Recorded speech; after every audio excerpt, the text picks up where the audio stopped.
Shahu Chhatrapati के.एस.ए. Football लीगच्या 6व्या फेरीला आजपासून सुरुवात झाली. यातील पहिला सामना संध्यामठ तरुण मंडळ विरुद्ध फुलेवाडी क्रीडा मंडळ यांच्यात खेळवण्यात आला. सुरुवातीपासूनच दोन्ही संघांकडून आक्रमक खेळ करण्यात आला. पूर्वार्धात अवघ्या दुसऱ्या मिनिटाला संध्यामठच्या अभिजित साळुखे यानं गोल नोंदवत संघाला आघाडी मिळवून दिली. त्यानंतर संध्यामठच्या कपिल शिंदे यानं 29व्या मिनिटाला गोल नोंदवत 2-0 अशी आघाडी मिळवून दिली. उत्तरार्धात अभिजित साळुंखे यानं 46व्या मिनिटाला वैयक्तिक दुसरा तर संघासाठी तिसरा गोल नोंदवला. तर 70व्या मिनिटाला संध्यामठच्या कपिल शिंदे यानं वैयक्तिक दुसरा तर संघासाठी चौथा गोल नोंदवला.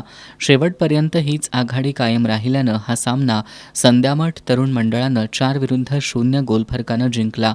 संध्यामठ तरुण मंडळाकडून अर्जुन साळुखे, श्रवण शिंदे तर फुलेवाडी क्रीडा मंडळ संघाकडून कार्तिक लवटे, मंगेश दिवसे, दिग्विजय सुतार, शुभम देसाई यांनी उत्कृष्ट खेळाचं प्रदर्शन केलं.